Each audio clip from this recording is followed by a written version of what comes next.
married for 3 years. Yet my wife doesn't even know my birthday. On my birthday, she openly flirted with her first love right in front of me. She had long taken my devotion for granted, thinking my servitude meant I was madly in love with her. She believed I couldn't live without her. But what she didn't know was that my marriage, to her, was nothing more than an act of obligation, something I had been entrusted to do. Now that the promise has been fulfilled, I have no hesitation in leaving. Little did I expect that, after my departure, she would lose her mind searching for me, even resorting to self-harm. Live streams to gain my sympathy. Chapter 1. Young Master, Miss Willow won't be coming home tonight. You should get some rest. The housekeeper gently reminded me. I looked at the dishes on the table, reheated again and again, now cold. My heart felt frozen solid. Blowing out the candle on the cake, I forced a smile and said, "Thank you for your hard work today. Today is my birthday." Willow had promised to celebrate it with me, but as the clock struck midnight, I let out a bitter laugh. How naive of me to expect anything different. A lady of her stature would never care for someone as insignificant as me. It wasn't until the dead of night that Willow finally pushed open the door, reeking of alcohol. She barely acknowledged me as I took her coat and helped her out of her high heels. "Why are you so late? Let me heat up some food for you," I offered. She waved me off without even sparing a glance. "Don't bother. I already ate outside." With that, she brushed past me and went straight to the bedroom next door. Picking up her phone, she said sweetly, "Honey, did you get home safely?" Her tone softened, her whole demeanor changing, as if she were another person. I glanced at the phone screen. The name Makoto Ito lit up, sending a pang of bitterness through me. Taking a deep breath, I felt the weight of inevitability pressing down on me. Finally, I dialed Madame Lu and said, "Ma'am, I'm ready to divorce Willow." Her voice was grave. "Are you certain about this?" Looking at the untouched cake on the table, I nodded after a long pause. "Yes. You don't need to worry about Willow harming herself anymore. Makoto is back from abroad, and she's genuinely happy now. She doesn't need me anymore." On the other end of the line, Madame Lu sighed deeply, her tone filled with emotion. "Child, these years have been hard on you. What you've done for Willow goes far beyond repaying a simple favor to me. Unfortunately, Willow's heart has always belonged to, well, never mind. Do you have any requests? The Lu family will ensure they are fulfilled." I gazed out the window. I had been trapped here for too long. It was time to see the world beyond. "I'd like to continue my education. Please arrange a ticket for me to the United States."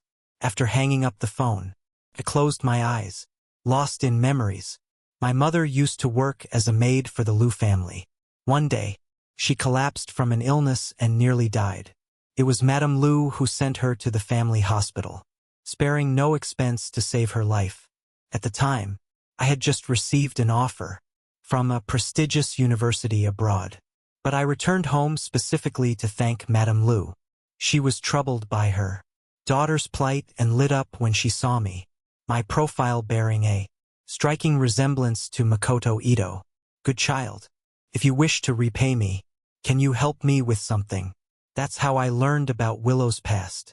She had loved Makoto since they were children, growing up as the heirs of prominent families. She adored him, but Makoto always kept her at arm's length. Too timid to confess her feelings, she chose to stay quietly by his side, just as she mustered the courage to confess after Makoto's graduation. He disappeared, fleeing abroad to escape her. Devastated, Willow spiraled into despair, spending her days in bars, and even turning to self-harm. Madame Lu, at her wits' end, saw me as a solution to repay her for saving my mother. I abandoned my studies and pretended to fall for Willow at first sight. I guarded her closely, staying awake for 3 days, straight to stop her from hurting herself. When Lu family rivals set a trap for her, I attended their banquet alone, risking my life. The most harrowing moment came when a company shareholder tampered with her car's brakes. As her sports car hurtled toward a truck, I threw myself in front of it to save her. For the first time, Willow panicked, clutching my hand on the operating table. Her voice trembled with fear as she begged, "George, don't die. If you survive, I'll marry you." But later, I discovered the truth. She wasn't afraid for my sake. My profile simply reminded her of Makoto. I thought I could eventually win her heart. But I was wrong. On our wedding day, I searched every corner of the house, only to find that Willow had spent the previous night looking for Makoto. From that moment, I knew I would never reach her heart. There's no point holding on to sand that slips through your fingers. Raising my glass to the wall that separated me from Willow, I smiled bitterly and whispered, "Willow, I'm giving you your freedom." Chapter 2. George, hand me the magazine. The next morning at breakfast, Willow called my name twice, but I was lost in thought, staring out the window. She waved her delicate hand in front of me impatiently, snapping me back to reality. Lowering my head, I handed the magazine to her. "What's wrong with you today? You look completely out of it," she asked, her brows furrowing slightly. Her gaze then landed on the cake on the table, and her expression turned even more displeased. "You know I don't like sweets in the morning. Why would you serve this for breakfast?" I cut a piece of cake and placed it on my plate. My fingers gripped the fork so tightly that my knuckles turned pale. I gave a bitter laugh. Of course, Willow didn't remember. Why would she? With Makoto back in her life, how could she care about the birthday of someone like me, an imposter? "I'm sorry, I forgot," I replied with a forced smile. Luckily, Willow didn't dwell on it. She picked up her coffee and sipped absent-mindedly, her eyes glued to her phone. Clearly, she was waiting for something. I stayed silent. The power of a first love is truly remarkable. It's been years, and yet Willow still can't let go. Just then, her phone lit up with a notification.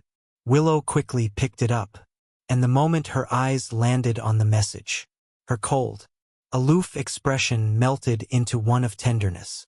A tenderness I had never seen in 3 years of marriage. I let out a bitter chuckle.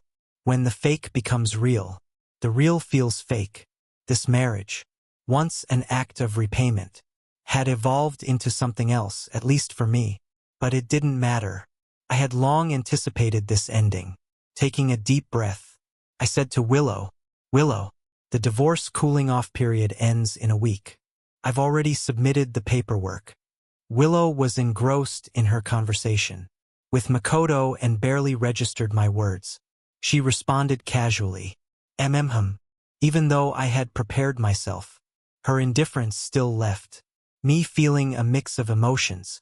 "I'll be leaving for the US soon," I added, still absorbed in her phone. She waved dismissively. "Got it."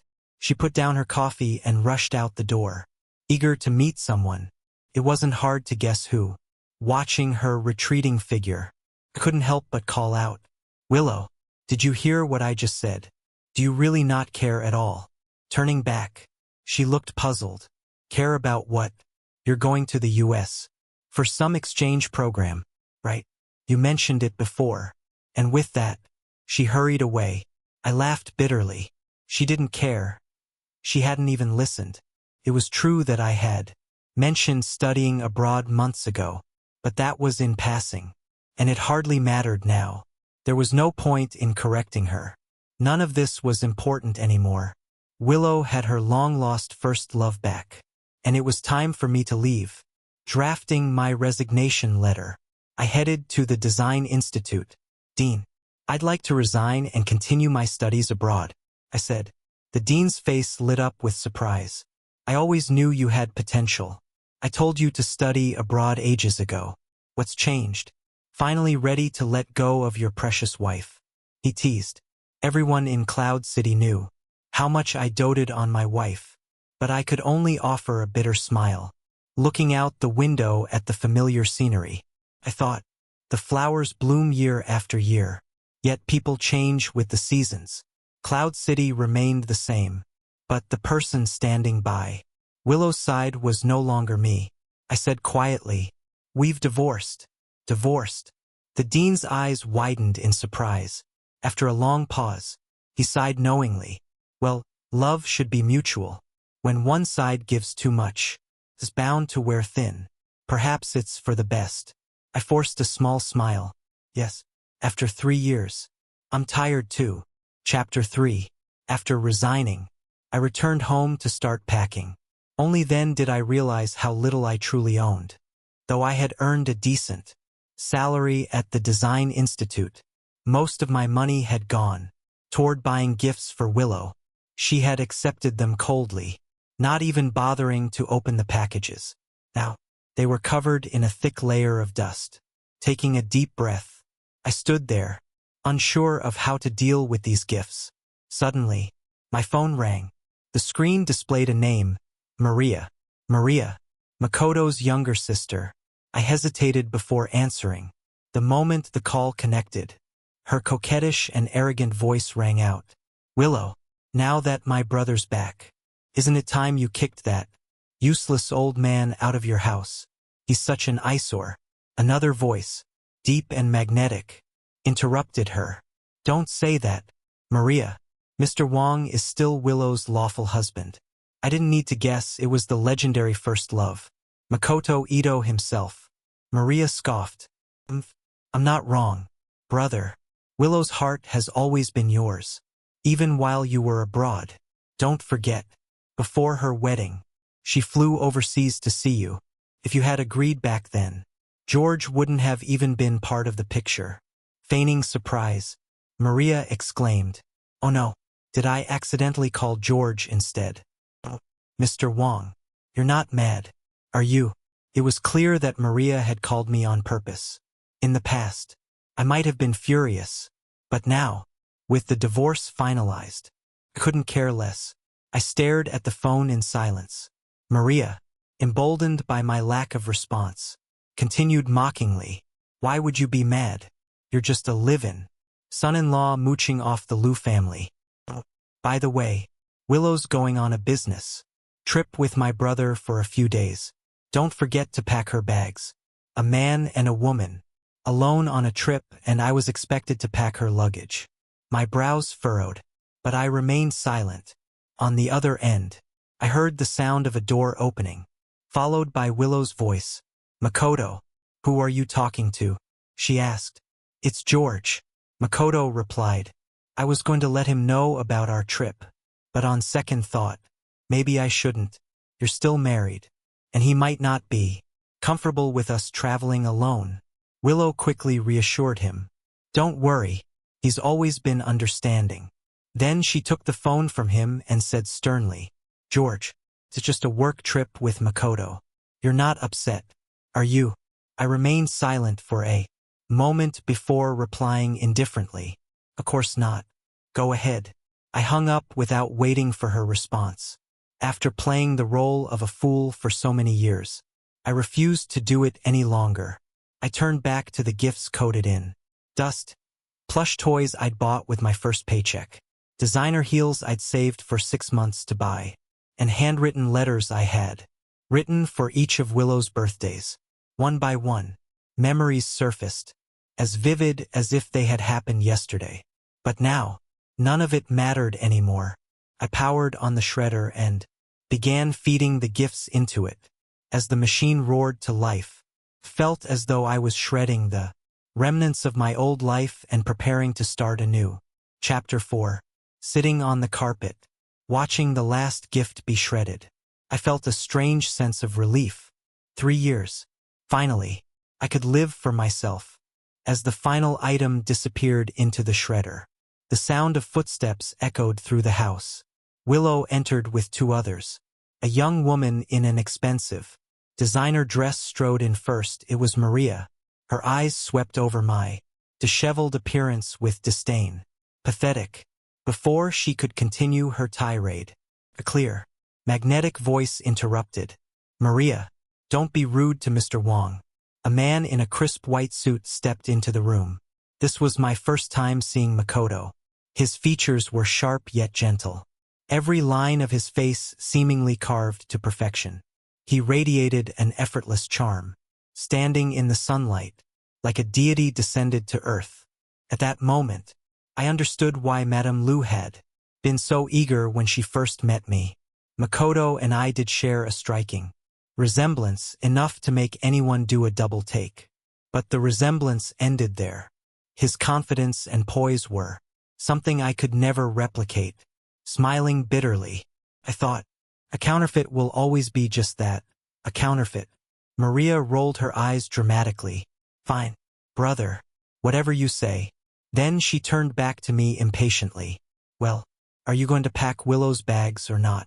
Make sure you include plenty of clothes. She'll be staying with my brother for several days. I didn't even look at her. I'm busy. What? Willow, visibly shocked, furrowed her brows. For the first time, I had refused her. Makoto's elegant expression faltered. Slightly before he said apologetically, "That's my fault.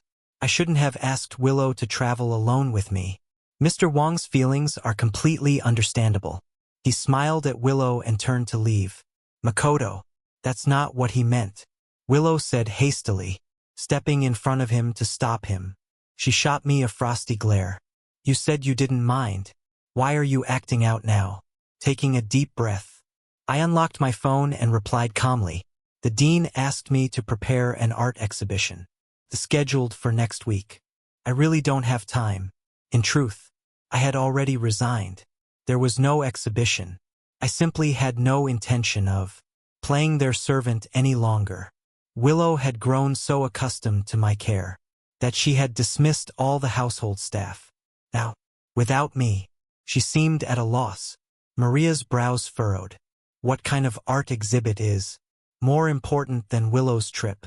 Packing bags doesn't even take that long. You're just being lazy. A live-in son-in-law like you might as well be a servant to the Lu family. She sneered. Do you even know your place? Maria, that's enough. Makoto reprimanded her, then turned to Willow with a gentle smile. Willow, if Mr. Wong is busy, I can help. I've been packing my own luggage for years. With that, he walked into Willow's bedroom. Willow shot me a reproachful look before hurrying after him. I frowned. Even I wasn't allowed in that room. During our 3 years of marriage, this entire relationship had been nothing but a cruel joke, especially in front of Makoto. But it didn't matter. Soon, I would be free. As they entered Willow's bedroom, a heavy crystal ornament suddenly fell from the wardrobe, plummeted toward Makoto and me with alarming speed. Makoto, watch out. Willow's pupils shrank in panic as she grabbed Makoto, pulling him away. I had no time to dodge. The heavy object came hurtling down toward me. Chapter 5. The crystal ornament crashed onto my shoulder, leaving it a bloody mess. The pain was so intense that my vision blurred, and I nearly passed out. George, are you okay? Willow cried, rushing over when she saw me covered in blood. Her panic was evident as she instinctively let go of Makoto and ran toward me. I gritted my teeth, my face pale, and said nothing. Maria's voice rang out dramatically. Oh no, brother, you're hurt. Willow's attention quickly shifted back to Makoto. She anxiously examined him, only to find a few faint scratches on his arm, with tiny beads of blood forming at the surface. Makoto shook his head weakly, putting on a brave front. Willow, I'm fine. You should go take care of Mr. Wong instead. Willow looked at me, my injuries clearly far worse than his. She hesitated, her delicate brows knitted tightly, but Maria stomped her foot, exclaiming, What do you mean he's fine? Brother, you've never even had a scratch at home, and now you're hurt this badly. What if it gets infected? Willow, why are you just standing there? Hurry and take my brother to the hospital. Maria, don't make a fuss. Makoto chided her gently. This is nothing serious. Willow, don't listen to her. Please take care of Mr. Wong first. As he spoke, Makoto feigned an attempt to stand on his own, his expression pained but noble. Seeing this, Willow's heart seemed to break. She bit her lip and, after a moment of hesitation, helped Makoto to his feet. Before leaving, she looked back at me apologetically. Makoto is a wealthy young master. Not like you. I have to take him to the hospital right away. Your phone is beside you. Call for an ambulance yourself, she said hurriedly, and with that, she supported Makoto as they quickly left, never once looking back. Lying on the floor, I watched their retreating figures, feeling nothing but bitter amusement. Was it painful? Of course it was. But after enduring so much pain for so long, I had grown numb to it. I struggled to grab my phone, but due to the blood loss, I couldn't muster the strength to dial. It was only when the housekeeper returned from grocery shopping that an ambulance was called. By the time I was taken to the hospital, I had already passed out from the pain. When I woke up, the doctor informed me that my right shoulder had suffered a fracture. Because of the delayed treatment, I would no longer be able to hold a paintbrush for extended periods.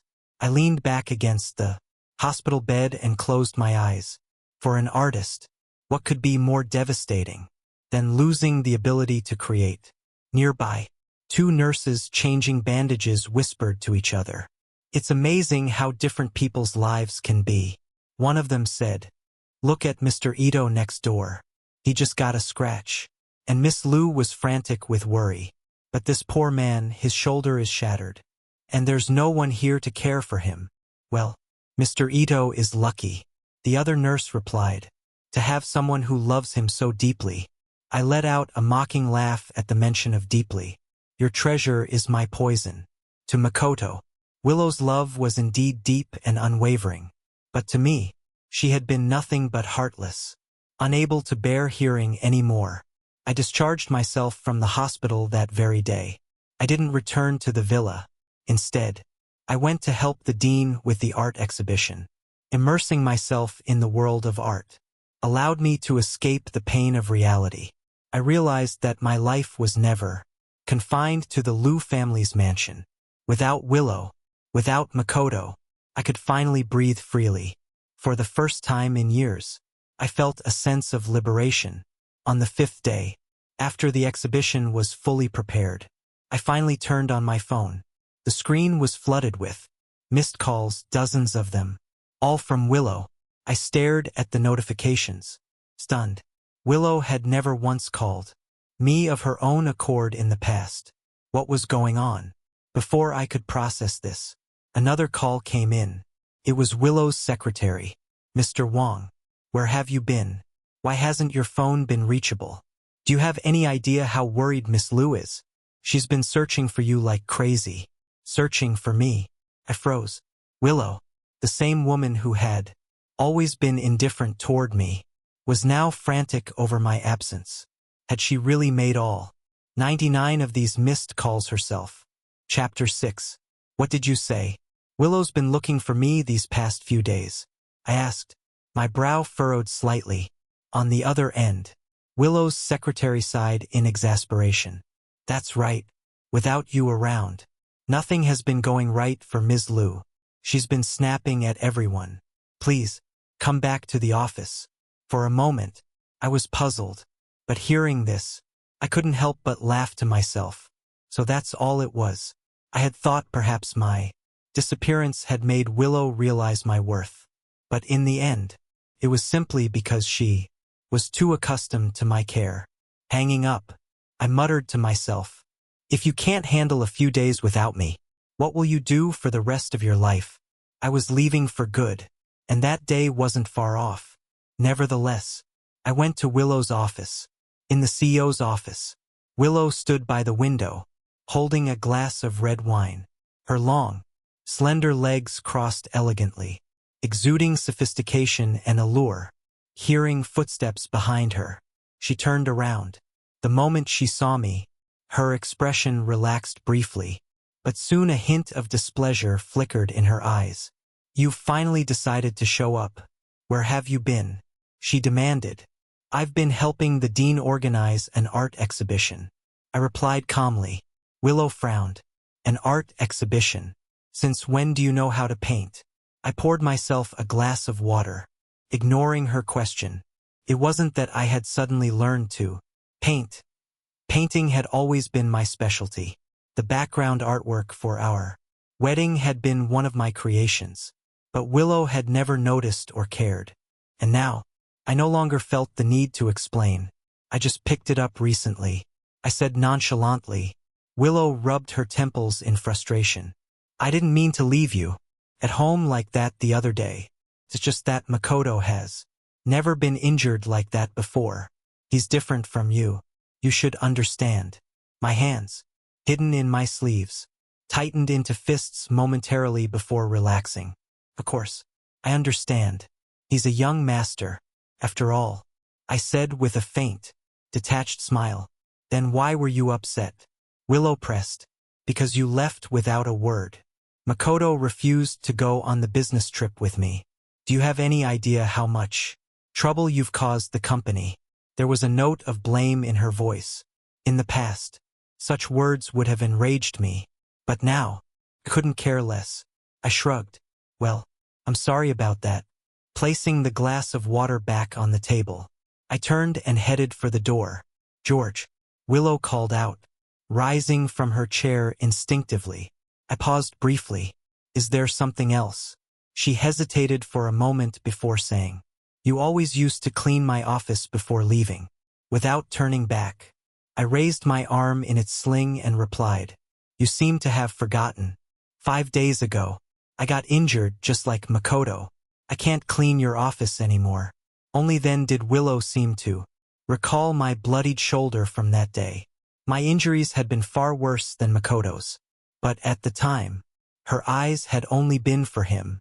For the first time, Willow seemed to feel a twinge of guilt. That evening, she brought me to a tastefully decorated Western restaurant. On the table sat a single chocolate cake. I looked at her, puzzled. Willow cleared her throat awkwardly and said, I was so busy with Makoto's return that I forgot your birthday. I'm making it up to you now. I stared at the chocolate cake, momentarily speechless. In 3 years of marriage, this was the first time Willow had ever bought me a cake. Ironically, it was Makoto's favorite flavor, but I no longer cared. The cooling-off period for the divorce was nearly over, and I, the stand-in, would soon take my final bow. Seeing that I didn't pick up the fork, Willow assumed I didn't like it. I thought chocolate was your favorite flavor. Why aren't you eating? She asked, a hint of concern in her voice. Before I could respond, an excited voice called out from behind us. Willow, you're so thoughtful. How did you know it's my brother's birthday today? And you even got his favorite cake. Maria pulled Makoto over as she spoke, her face alight with enthusiasm. See, brother, I told you Willow loves you the most, Maria added, practically bouncing with glee. Makoto looked at Willow, his handsome face filled with gratitude and warmth. I caught the flash of unease in Willow's eyes. Without hesitation, I stood up and offered my seat to Makoto. That's right. Willow went to great lengths to reserve this table for you. Happy birthday, I said, my tone calm and devoid of any resentment. Willow froze for a moment, her heart tightening inexplicably. George used to love me, didn't he? Why did he now seem so indifferent? As if none of this mattered to him. Chapter 7. Time flies. Today is the final day of the divorce cooling-off period. I packed my last suitcase, glancing out the window. 3 years. I would no longer be anyone's stand-in. Finally, I would live for myself. My flight was booked. Freedom was within reach. Just as I was about to leave, my phone rang. It was Madame Lu. George, we're having a family dinner today. Can you come by? I replied calmly. Madam, the divorce papers have already been processed.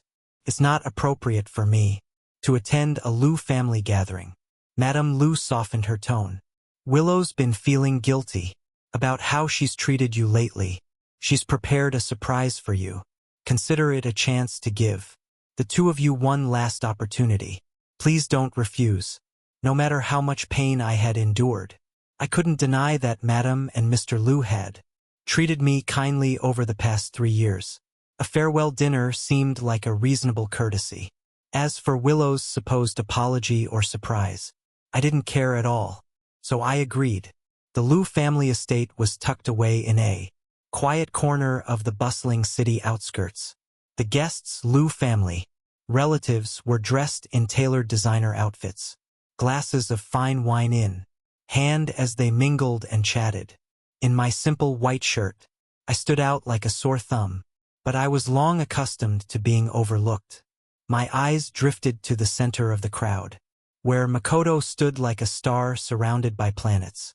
Nearby relatives gushed over him. Mr. Ito, tonight is a family gathering, and Willow invited you because she sees you as part of the family. You're so lucky, even after all these years abroad. Willow has only ever had eyes for you. That's right. I heard she even reserved a table and got a cake for your birthday recently. You're the only one she's ever remembered like that. You don't know how devastated she was when you left for the States. She stopped eating and drinking, nearly losing her life. Mr. Ito, Willow's heart belongs to you. Before her wedding, she drank herself into oblivion and flew overseas just to see you. Every month after that, she went to the US, sometimes for work, but mostly just to catch a glimpse of you from afar. How could you still hesitate after all that? You're in your 30s now. Don't miss out on someone who loves you the most. The relatives' chatter painted Willow and Makoto as a perfect couple, completely ignoring the fact that I was still Willow's husband. I watched the scene, bemused. Was this Willow's so-called surprise for me? But in a way, this humiliation made things easier. It left no room for lingering sentiment. Rubbing my temples, I turned to leave, only to bump into Madame Liu. George, please, let me explain, she began, her tone tinged with regret. I shook my head and interrupted her. Madam, it's fine. 3 years ago, I was nothing but a stand-in. Now that the original is back, it's only right for the substitute to step aside. But I do have one request. Tell me, she said immediately. I glanced at Willow, radiant in the crowd, and after a long pause, I said, I'm going to start living my own life now. If Willow asks about me, please don't tell her where I've gone. For 3 years, I had burned myself out like a moth to a flame. All that remained was a faint ember, one I would protect and nurture for myself. Makoto was back, and Willow wouldn't care about the departure of a mere stand-in. I let out a self-deprecating laugh, though I doubt she'd even notice. Notice what?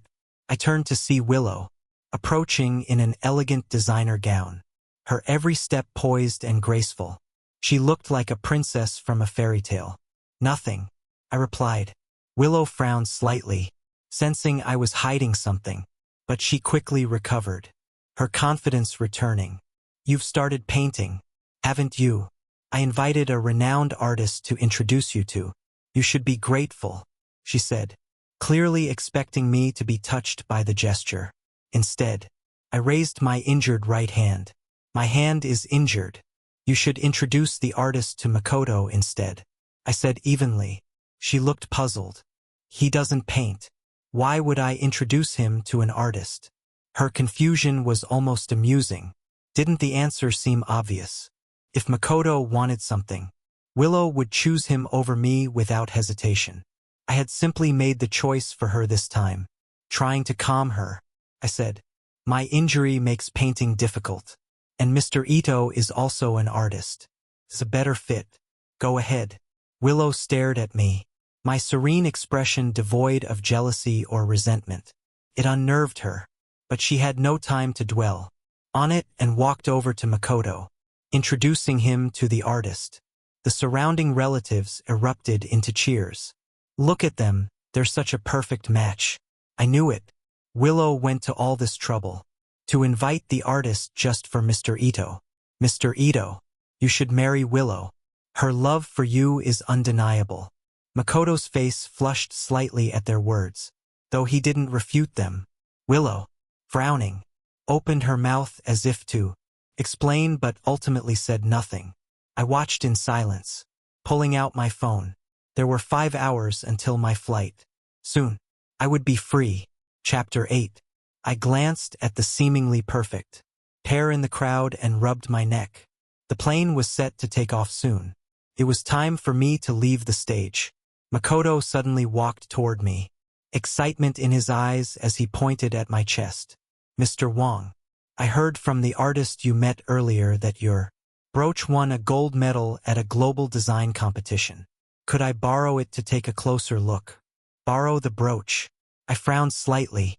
This wasn't just any brooch, it was a piece I had worked on for months, created in honor of my mother. It held profound sentimental value. I didn't want to lend it. Maria, noticing my hesitation, snapped, George, my brother only wants to look at your brooch, not take it from you. Why are you being so stingy? Before I could respond, she reached out to grab it. I instinctively blocked her, not wanting her to touch something so personal. She persisted, her hand yanking at me. My patience snapped. I grabbed her wrist and shoved her away, causing her to stumble and fall. Makoto stepped forward, grabbing my collar in an attempt to defend his sister. In the scuffle, he accidentally pricked his hand on the brooch's pin. With a pained hiss, he pulled back, but the brooch fell to the ground, shattering into pieces. Makoto reflexively clutched his hand. Seeing this, Willow immediately rushed over. Makoto, are you hurt? Let me see, she said urgently, taking his hand and inspecting the small scratch on his palm. When she spotted the thin line of blood, she panicked. Call an ambulance, she exclaimed, her expression darkening as she turned toward me. It's just a brooch. It's not worth anything. Why did you have to fight Makoto over it? She accused.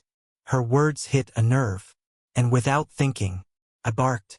What the hell are you talking about? Willow froze, staring at me in disbelief. It was the first time I had ever spoken to her like this. I continued, my voice sharp. That brooch was a piece I spent 6 months creating. It's not just a trinket. It's a symbol of my hard-earned recognition, and you have the nerve to call it worthless. What about you? Do you think you're worth anything? Makoto destroyed my work, and yet you accuse me of taking something from him. Are you blind? Willow looked stunned. I turned away, seething, but then noticed a sharp pain in my leg. Blood was streaming down my pants. It turned out I had been injured as well. The brooch's sharp pin had pierced deep into my calf. Willow noticed too, but just as she hesitated to let go of Makoto, he whimpered, "It hurts." Hearing this, she wavered again, staying by Makoto's side. I steadied myself against the wall and, with a calm expression, said, "It's fine. Take care of Mr. Ito. I understand." Then I bent down, gathered the shattered pieces of the brooch, and limped away. I didn't want to be entangled with these two any longer. Back at the villa, I grabbed my suitcase, only to run into Maria and Willow's secretary. "Mr. Wong," the secretary said hesitantly, "Ms. Liu asked me to take you to the hospital." "What's with the suitcase?" Maria gave me a once-over and sneered. "So you're throwing a tantrum because you can't compete with my brother. What is this? A dramatic exit to make Willow beg you to stay? Don't even think about it. You're just a clown pretending to be important, and you'll never be more than my brother's stand-in." I looked at Maria, nodding calmly. "You're absolutely right. That's why I'm not making threats. I'm actually leaving." "What?" Maria froze, disbelief written all over her face. Everyone knew I loved Willow to the point of madness, willing to give my life for her. How could I just walk away? The secretary chimed in anxiously. "Mr. Wong, please don't joke about this. Ms. Liu does care about you, why else would she send me to make sure you got to the hospital?" In response, I took out my phone and sent the signed divorce agreement to Willow. "I'm not joking," I said coolly. 3 years. I've given enough. Now it's time for me to live my own life. Without hesitation, I turned and walked away. The secretary, clearly flustered, called after me, "Mr. Wong, you can't just leave. At least tell Ms. Liu where you're going." I stopped at the door, taking one last look at the villa that had been my cage for 3 years. Smiling, I said, "She doesn't need to know. My task is complete. I had loved Willow, how could I not? After everything we'd been through together, after all the life-or-death moments we shared. But that love had drained me. I had sacrificed my education, my dreams, and my life for Willow, and yet I had received nothing in return. Even supporting characters deserve their own stories." I threw my phone into the fountain outside and walked away, ready to begin mine. Chapter 9. Willow spent the next several days at the hospital, tending to Makoto. Even though his injury was minor, she insisted he stay for observation. It wasn't until the 5th day that she remembered George's injury. "Where's George?" she asked her secretary. "Tell him to come see me." The secretary hesitated before replying cautiously, "Ms. Liu, Mr. Wong has left." Willow frowned. Left? Where? She assumed George was sulking again. After all, the last time she had prioritized Makoto, he had disappeared for days. But this time was different. George had explicitly told her to look after Makoto first. Frustration welled up inside her. Why does he always act so big-hearted in front of others but then hold grudges in private? Can't he act like a man for once? Annoyed, she scrolled through her phone to call George, only to notice an unread message from 5 days ago. Opening it, her eyes widened in shock. Cooling off period over. Divorce finalized. Divorce. Her body stiffened as the truth began to sink in. A week ago, George had mentioned something about leaving, but at the time, her mind had been consumed by thoughts of Makoto. She hadn't paid him any attention. Now, cold realization washed over her. George actually filed for divorce. For a moment, her face, usually cold and composed, twisted into an icy fury. He must be joking. He's doing this to get my attention, isn't he? Willow scoffed at the thought. In her eyes, George's every action was a calculated ploy to provoke her. With Makoto back, his insecurity was understandable. Confident in her assumption, Willow dismissed the secretary with a wave. If he wants to leave, let him. He'll come crawling back in a few days. But 5 days later, Willow asked again. George still hasn't returned. She asked during a casual dinner with Makoto and Maria. Maria froze mid-sip, her expression flickering with surprise. "No, Ms. Liu," the secretary replied hesitantly. "Mr. Wong hasn't come back." Maria seized the moment to interject. "Willow, why are you still waiting for that petty man? You've loved my brother for years. Now that George is gone, it's the perfect time to settle down with him." Maria's words barely registered. Willow frowned deeply, ignoring her entirely. "George, where are you? Are you still throwing a tantrum? Haven't you had enough yet?" Chapter 10. Maria noticed Willow staring blankly, and waved a hand in front of her face. "Willow, did you hear me? George has already left. I saw it with my own eyes. You need to stop wasting your time." With your own eyes. Willow's expression darkened immediately. Her sharp gaze locked onto Maria, and she grabbed her wrist. "When did you see George leave?" she demanded. Maria paled, stumbling over her words. "I saw him leaving with his luggage last time when I went to your house with the secretary. I thought he was just pretending." How could she have known that George had truly meant to leave? The fury on Willow's face surged like a storm. George dared to leave her. All she'd done was spend a few days looking after Makoto. Was that enough to make him this angry? Angry enough to divorce her? Clearly, she'd been too lenient with him. George was nothing, a man who hadn't even graduated from college. Without her, who would want him? Her face icy. Willow turned to her secretary. "Call George.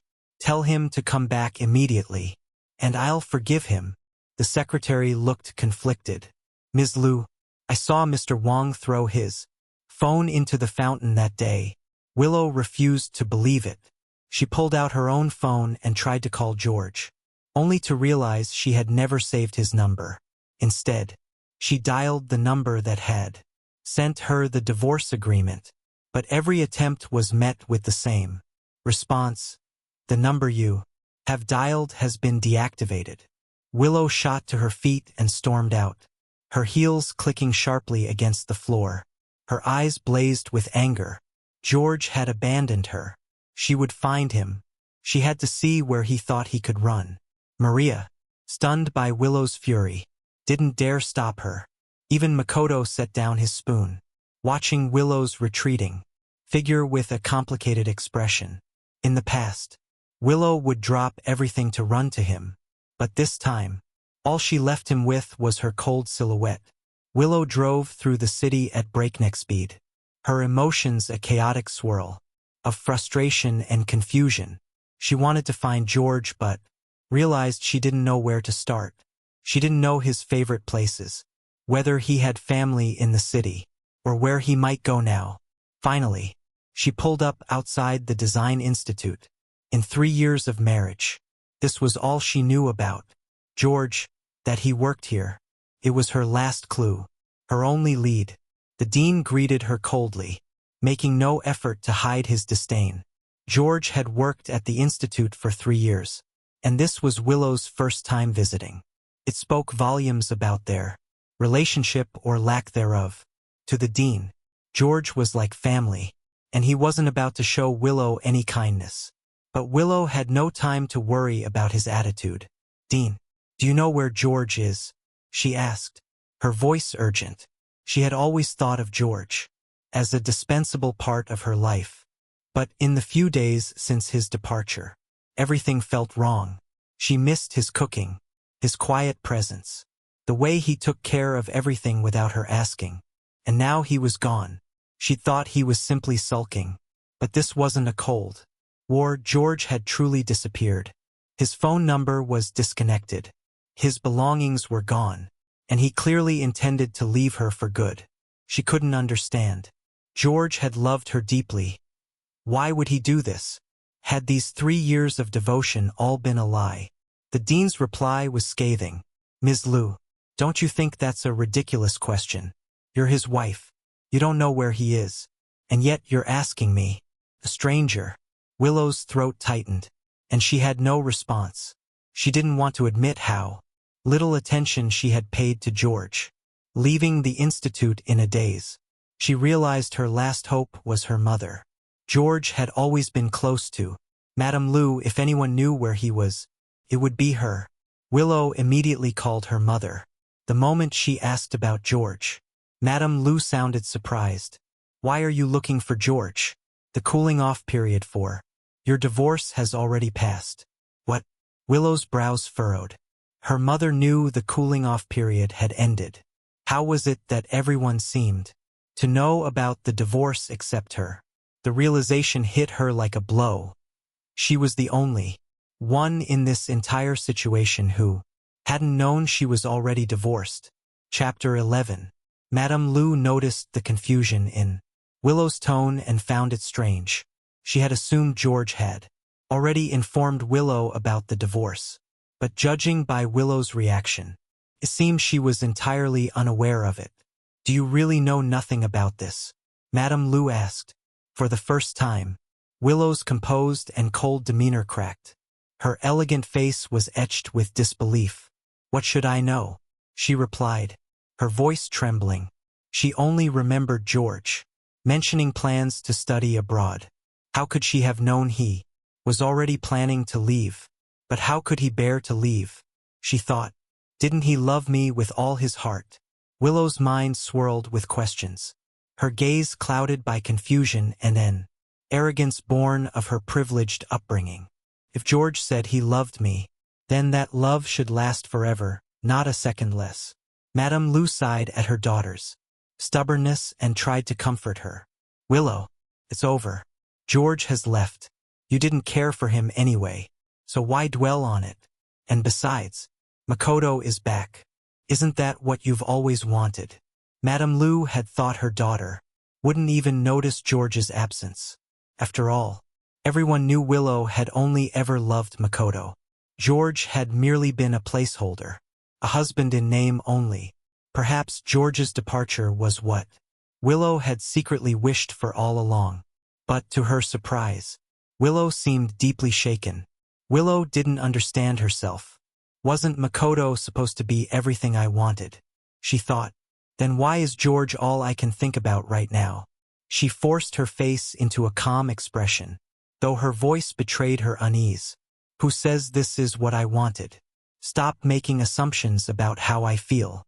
Hearing her mother confirm George's departure sent Willow into a panic. A suffocating sense of loss consumed her. For 3 years, she had thought of George as dispensable. But now that he was gone, she realized he might have been more important to her than she'd ever acknowledged. Without George's care, her life felt riddled with inconveniences. He had quietly integrated himself into every corner of her world, and his sudden absence left a gaping void. Yet Willow couldn't believe George would truly want to divorce her. He wouldn't leave unless I didn't want him anymore, she reasoned. There's no way Wang George would walk away on his own. As for Makoto, her feelings for him had been ingrained since her youth. Loving him had become second nature. But the idea of George disappearing from her life entirely was something she couldn't accept. Madame Lu frowned at Willow's reaction. I don't understand you. Isn't this what you wanted all along? And George, well, he only stayed with you because he owed a debt of gratitude to my family. Willow cut her off, her brows knitting tightly. Gratitude? What gratitude? Mom, what are you talking about? Madame Lu froze, realizing she'd said too much. It was too late to take it back. So she decided to tell the truth. When Makoto left for the States, you were a wreck, threatening to end your life. At the same time, George's mother was indebted to our family. When I saw how much George resembled Makoto, I asked him to stay by your side, to help you move past that heartbreak. We had an agreement 3 years. Once the debt was repaid, we would part ways, and there would be nothing owed between us. Although it had started as a transactional relationship, over the past 3 years Madame Lu had come to think of George as a true son-in-law. But George had never forgotten his role. He continued to address her as Madame with respectful detachment, a reminder that he saw himself as an outsider. She had hoped that if Makoto didn't return, Willow might settle down with George and spend the rest of her life with him. But fate had other plans. As soon as the 3-year mark approached, Makoto came back, and Willow's feelings for him remained as intense as ever. Caught in this predicament, Madame Lu had no choice but to let George go when he requested a divorce. Willow stood frozen, her body stiff and her mind blank. What? George had stayed by her side out of gratitude. So, he had never truly loved her. Everything he had done, every act of devotion, every sacrifice had been because her mother had saved his mother. All those injuries he had endured for her, all those moments he risked his life to save her, what did they mean? But she had seen the way he looked at her, the deep attachment in his eyes. That wasn't something that could be faked. Would someone sacrifice their life for another purely out of gratitude? But if George truly loved her, why had he been so eager to leave? The moment the 3 years were up, Willow stood there, dazed and uncertain. George, did you ever really love me? Chapter 12. When Willow heard the word agreement, the last shred of hope she had crumbled away. A whirlwind of confusion, helplessness, and anger overwhelmed her. She clutched her head, feeling on the verge of collapse. No, I don't believe all of this was a lie, she cried out, her voice cracking. Madame Lu, hearing her daughter's uncontrollable outburst, was equally stunned. Willow had always been composed and restrained, and it was the first time she had ever lost her composure like this for anyone other than Makoto. At this moment, she didn't even recognize her own daughter. Willow took a deep breath, trying to steady herself. since George had an agreement with her mother. Madame Lu must know where he went. With that thought in mind, Willow hurried home to confront her mother, her gaze filled with a final, desperate hope. "Mom, you must know where George went, right?" she asked. Madame Lu, looking at Willow's increasingly obsessive demeanor, sighed and replied, "I did buy the plane ticket for George, but the United States is huge. How do you expect to find him? And besides, I could tell he was determined to leave. He might not have gone to America at all, and now that he's deactivated his phone, it's a fool's dream for you to try and track him down." Willow's eyes dimmed in an instant. "George," she thought, "you really are something. You came into my life like a moth to a flame, and now you can walk away without a second glance." Just as Madame Lu was about to say more, Willow's phone rang. She glanced at the screen. It was Maria, answering the call. Maria's panicked voice immediately came through. "Willow, you have to come quickly. Something's happened to Makoto." Makoto. Willow didn't hesitate for a second. She rushed to the Ito household. When she arrived, she saw a matchmaker sitting on a leather sofa, accompanied by a beautiful young woman in an expensive designer dress. Ito's father was enthusiastically introducing the woman. "Makoto, this is your aunt's niece, Laura. She just returned from studying abroad in France. You two are about the same age, I think." Makoto sat uncomfortably on the sofa, his expression awkward. Just then, Maria, noticing Willow's arrival, called out, "Willow, you're here." Everyone turned to look in her direction, including Laura, who sized Willow up with a disdainful glance, her eyes full of mockery. Well, if it isn't the famous little Lou boss," Laura sneered, "the one who clung to Makoto 3 years ago and caused him to run abroad. Now that he's back, you still won't let go of him." Willow furrowed her brows, confused. How does Laura know all this? Laura's disdainful look seemed to overflow. Though she had just returned from abroad, she seemed to know all about Willow's past, how she had followed a man around, forced him away, and even harmed herself for him. Willow had become the joke of the entire city. With a careless smile, Laura added, "A woman really should know her place. Don't be too eager, especially when you're already married. To be blunt, your husband's at home waiting for you. Don't you think it's a little inappropriate to be thinking about another man?" The slap in the face was as public as it could get. Willow clenched her teeth, her face flushing bright red. She instinctively retorted, "There's no one waiting for me at home anymore." Makoto suddenly looked up, a flash of disbelief in his eyes. "Are you saying?" Willow met his gaze, her eyes filled with a mix of emotions. She replied, her voice steady despite the turbulence inside her. "Makoto, I've divorced." At that moment, Makoto's pupils contracted in shock. Chapter 13. To be honest, Makoto's feelings for Willow had never been about love, but more about possession, especially after noticing that Willow's visits to him abroad had grown increasingly rare. He became more anxious. Had Willow really been moved by that poor guy? Was his role as her first love being replaced by a substitute? Unable to wait any longer, Makoto returned, convinced that Willow would be waiting for him, eager to follow him like a lost puppy. But when Willow actually declared her divorce, he was stunned. How could George have done this? Leaving aside the fact that Willow was one of the most beautiful women in the city, George could never match the wealth of the Liu family in his lifetime. How could he just give up? But Makoto quickly masked his shock with a smile, as if victorious. "Willow, you really divorced for me?" he asked, a slight gleam in his eyes. Laura was also taken aback, her brows furrowing as she waited for Willow's answer. Willow lowered her head, her thoughts clouded for a long time before finally nodding. Her pride wouldn't allow her to tell the truth that George was the one who had requested the divorce.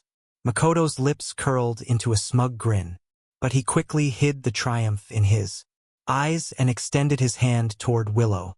With a tender, affectionate tone, he said, "Willow, we've missed each other for so many years. What you did today convinces me that you truly love me. Let's be together." Laura's teeth almost ground to dust. What is this? She thought.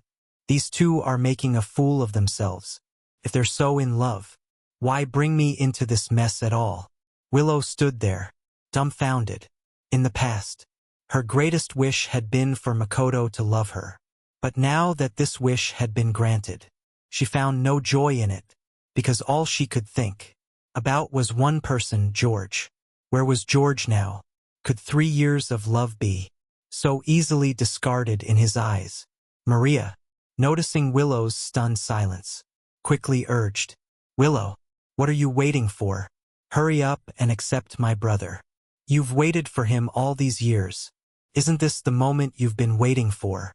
Willow looked at Makoto's outstretched hand, but her mind flashed back to a different hand, rougher, with thicker joints.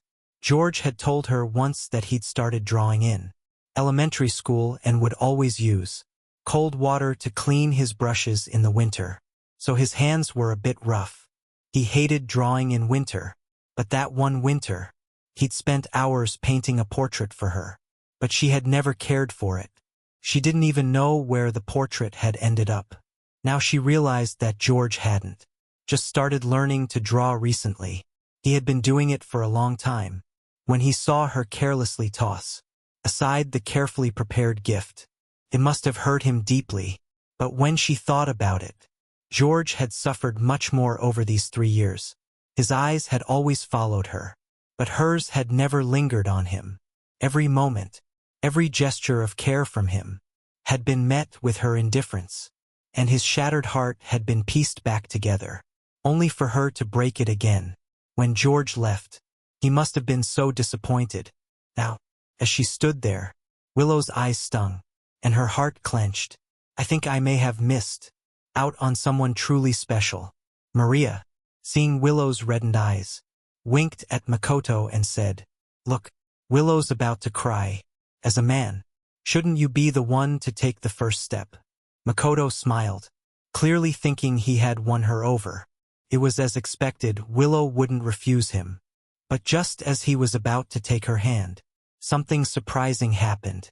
Willow suddenly looked him in the eye, withdrew her hand, and firmly stated, "Makoto, I'm sorry, but I can't be with you. I need to go after George." The shockwave of her words reverberated, not only in the room but all the way to France. Chapter 14. I didn't go to the United States to completely sever ties with the past, but instead came to France. After some time of recuperation, I was finally able to pick up my paintbrush again. Extra. George, there's big news today.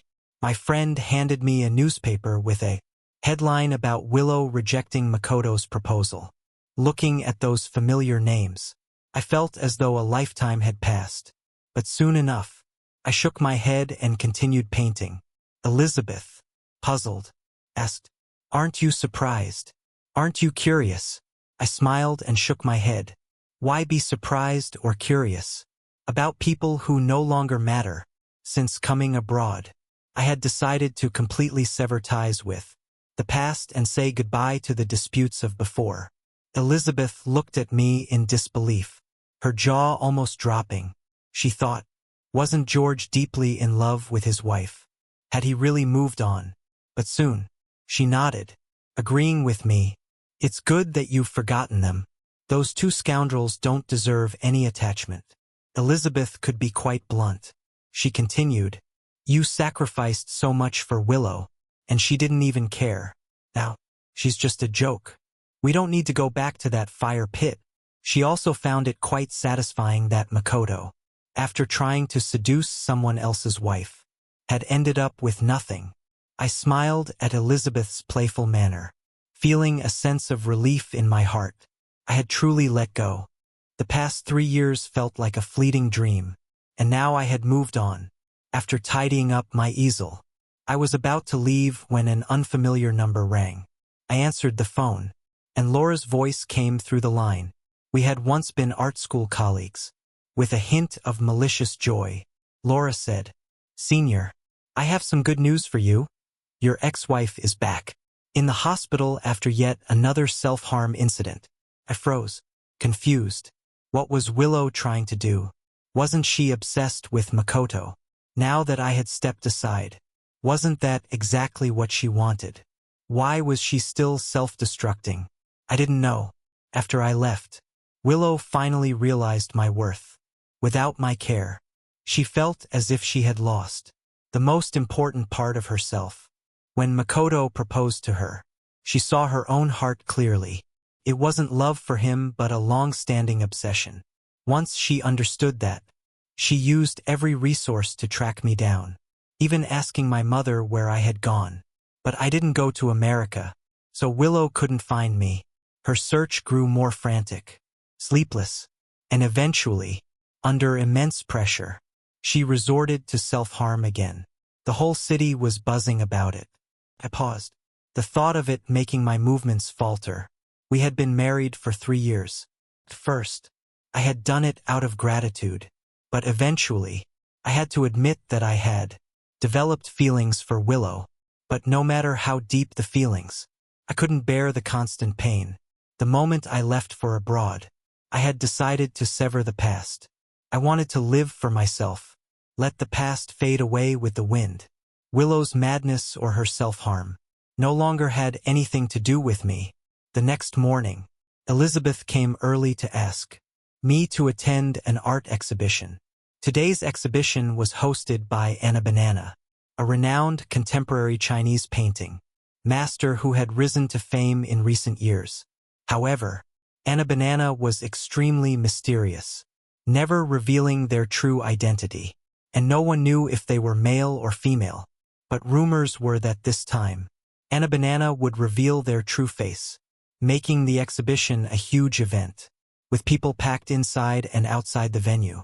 Elizabeth and I squeezed through the crowd for half a day before finally getting in.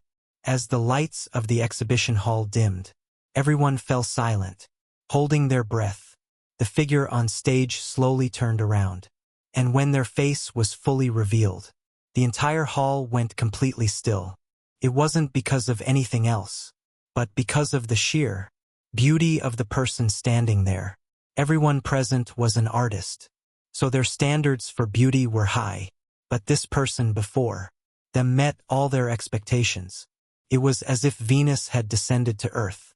But I stood there, frozen in place. Anna Banana, how could it be her? Anna Banana, now standing before me with a faint smile, walked up to me. Her exquisite face was full of fondness. "George, long time no see." Chapter 15. Looking at her, my eyes grew misty. Anna. How had I never realized before? The famous artist Anna Banana was my childhood best friend. Anna. She was a year younger than me and had been sent to live in the countryside as a child. We had spent half a year together as playmates. Later, I learned that Anna was from a prestigious family, but she had been sent to the countryside to avoid family disputes. When we parted, we were reluctant to say goodbye, and Anna had promised she would be my bride. But back then, we were too young, with no way to stay in touch, and eventually lost contact. Anna, looking at my thin frame, also had tears in her eyes. Back then, in the countryside, George was a happy little boy, but now, he had grown so thin. Anna had known about me for 3 years, but when she returned from abroad, I had already married Willow, the heiress of the Liu family. First, Anna had considered trying to win me back, but after seeing all that I had done for Willow, she gave up. Willow was someone George would have risked his life for, and Anna couldn't bring herself to fight for me. She left in heartbreak. Little did Anna know, my 3-year marriage had not brought me happiness. Instead, it had caused me immense pain. Anna made up her mind to leave the US and come to France. She had even learned traditional Chinese painting for me. I said, "Anna, long time no see."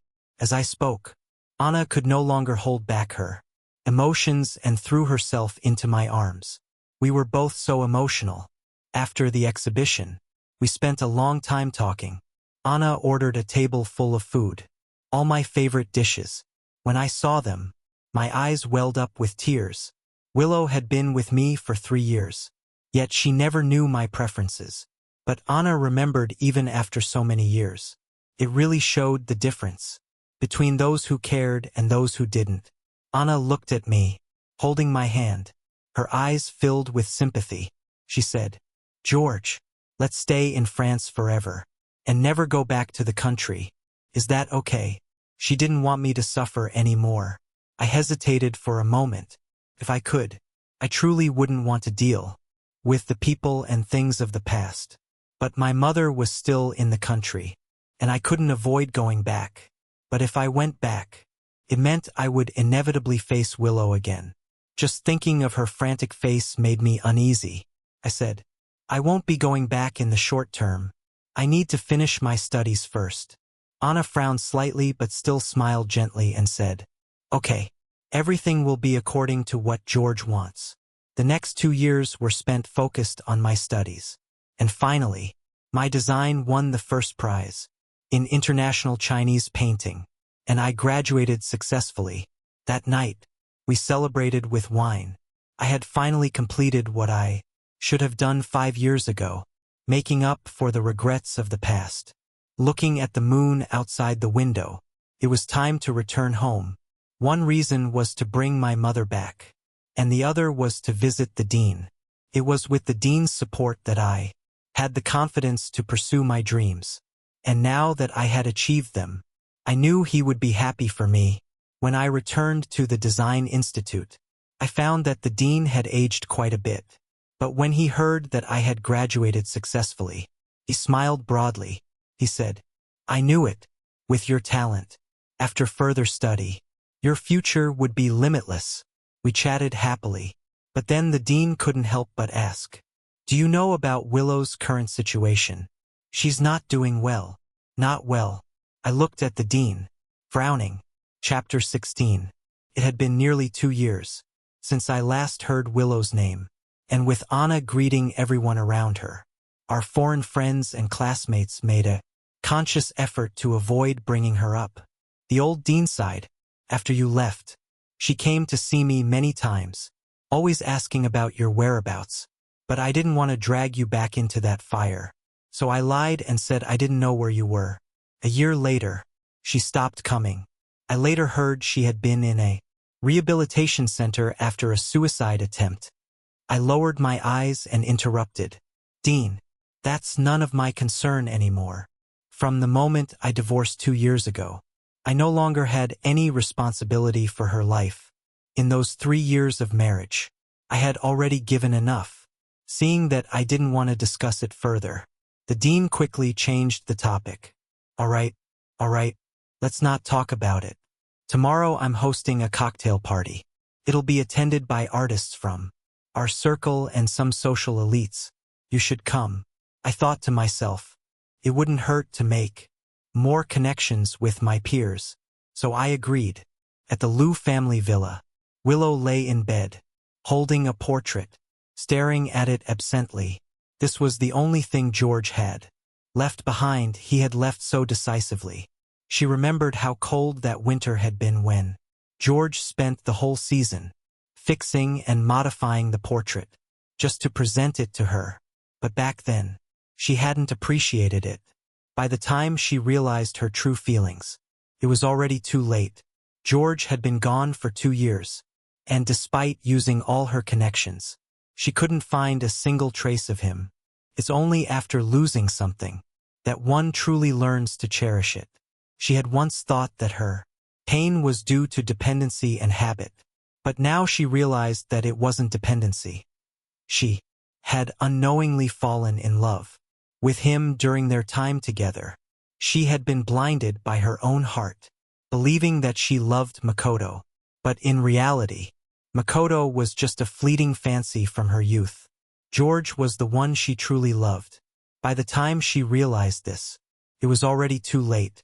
George had completely left her world. From that point on, she obsessively funded every exhibition and art studio she could find. hoping for the slightest chance to run into him. After all, George was a painter. What if she could meet him again at one of these events? Just then, her secretary knocked and entered. "Ms. Liu, there's an artist's cocktail party tomorrow. Would you like to attend?" Willow had been unwell recently and was about to decline when she suddenly seemed to remember something. "Who's hosting it?" The secretary hesitated for a moment, then said, "It's organized by the dean of the Design Institute." Willow's dimmed eyes brightened slightly. "Wasn't that where George had worked before?" she said. "I'll go. Maybe, just maybe, George would show up." She had recently discovered through her investigation that George was incredibly talented in painting. If it hadn't been for his sense of gratitude, he would have gone abroad to further his studies long ago. Willow gently caressed the portrait, her eyes reddening. "George, I was the one who held you back. I don't even know if I'll ever have the chance to make it up to you." I dressed formally to attend the cocktail party, but as soon as I arrived, I saw Elizabeth, who seemed to have heard something and was pacing back and forth, muttering, "How could she be here?" I smiled and teased. "Who? Your rival?" She snapped back. "What do you mean my rival?" "She's your rival." Elizabeth didn't have time for jokes anymore. Hearing this, my smile slowly faded. "Are you talking about Willow?" Elizabeth's brows furrowed tightly. "Yes, her." The old dean looked surprised. "I didn't invite her." The assistant, sensing the odd looks on everyone's faces, quickly stepped in to explain. "Dean, the cocktail party has the support of many people from various sectors of society. Ms. Liu is one of the supporters, so that's how she was able to come." Hearing this, the old dean slapped his forehead, scolding himself for being careless. He quickly turned to me and said, "If you don't want to see her, you can sneak out through the back door." I couldn't help but laugh. "Dean, I'm not avoiding anyone. If I'm going to see her, I will." By now, I had completely let go of Willow. Although I didn't particularly want to meet her face to face, I wouldn't deliberately avoid her. Besides, the city was small, and we'd run into each other sooner or later. I didn't know her anything anymore. With my wine glass in hand, I mingled with the crowd, casually chatting and exchanging toasts. Willow had also arrived at the cocktail party, but instead of joining the crowd, she stayed at the edges, admiring the paintings. For the past 2 years, she had been learning to appreciate traditional Chinese paintings, hoping that one day it would give her more topics to talk about with George. She gazed at the paintings on the wall, her thoughts wandering. "George, I've changed so much. Where are you now?" At that moment, she suddenly heard someone in the crowd exclaim, "Are you Mr. Wang, the international first prize winner for traditional Chinese painting? I'm such a fan. Could you please sign an autograph for me?" The name George made Willow's soul tremble. The frozen memories of the past 2 years came rushing back. She couldn't control her body, trembling slightly as she turned around. Just one glance, and she saw him, the man she had been thinking about for the last 2 years. In that moment, Willow felt as if time itself had stopped. She stepped forward, walking slowly toward the crowd, her eyes fixed on the man who was being adored by everyone. George was dressed in a tailored suit, his short hair neatly styled. He was gracefully signing an autograph for someone. Thump, thump. It was the sound of Willow's heartbeat. She grabbed George's wrist and said, "I finally found you." Chapter 17. Before I could react, a cold, refreshing fragrance surrounded me. I looked up to see a familiar face. Willow tightly gripped my arm, unwilling to let go. Her beautiful eyes were swollen and red, tears streaming down her face. She choked. "George, haven't you gotten enough revenge on me? Come back home with me." I was about to push her away when, suddenly, a pair of delicate hands forcefully pushed Willow aside. "Miss Liu, you're being very rude." Anna, in a white dress, her hair neatly styled, stood firmly between us.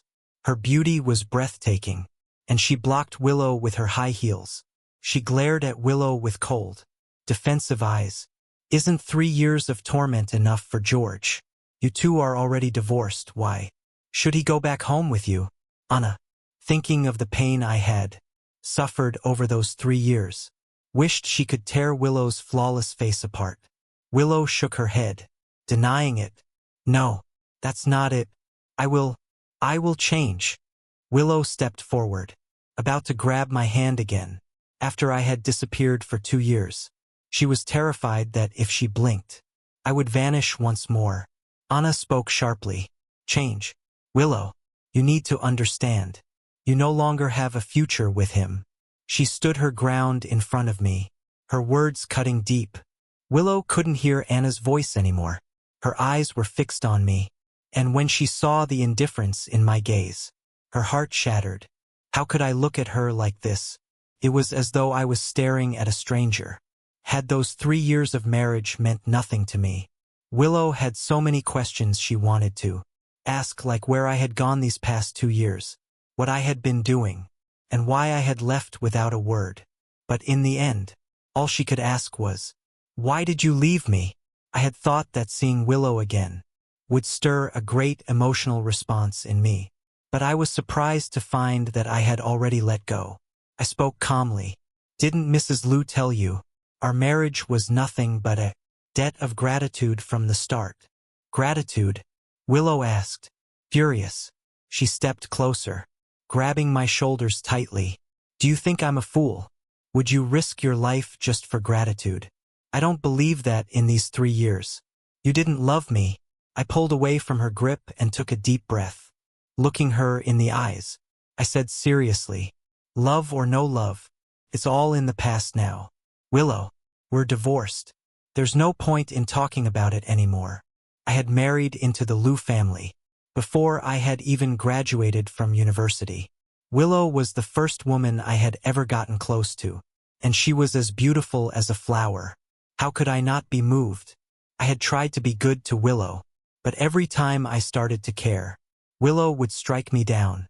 With her attachment to Makoto, over those 3 years, I had lost count of how many times my heart had been shattered. I had loved Willow truly, but no matter how deep the love, couldn't withstand the constant heartbreak. The moment I decided to divorce 2 years ago, I had truly let go. I couldn't tie myself to a world that only revolved around Willow. I needed to live my own life. With that thought, I looked at Willow seriously and said, I've moved on. It's time for you to do the same. With that, I turned to leave. There was nothing left to say to Willow, and I didn't want to ruin the host's event. Willow tried to step forward and stop me, but Anna swiftly pushed her aside. Miss Liu, have some dignity. Anna gave Willow a cold glare, before turning and following me. Willow could only watch helplessly as we walked away. The event went smoothly, but I wasn't in the mood to stay, so Anna and I left early. As we were about to leave, a familiar figure suddenly approached us. It was Willow's secretary. I finally caught up with you, Mr. Wang, she said. This is a gift from our young mistress. Please accept it. She opened a box, revealing a beautiful watch inside. I couldn't help but laugh sarcastically. Willow, why bother? Makoto was the one who liked expensive watches. I said, please tell Willow that I will not touch anything Makoto likes. And I took a deep breath and said slowly, I never liked watches to begin with. Chapter 18.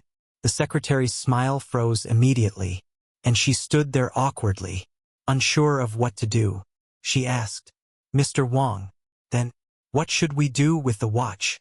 I didn't want to make things difficult for her. I replied, please return it, and there's no need to bring anything else in the future. The secretary bit her lip and left without another word. I thought I had made myself clear, but it seemed Willow hadn't given up. Every day, she found different ways to send me gifts, but without exception, I returned them all, unable to bear it any longer. Willow came to me. Why won't you accept my gifts? She felt that she had changed so much for me, But why wasn't I moved at all? Looking at Willow, so eager yet so pitiful, I suddenly realized just how tragic this all was. How much better it would have been if she had given these gifts to me 2 years ago. We had once loved each other, but we never truly fell in love.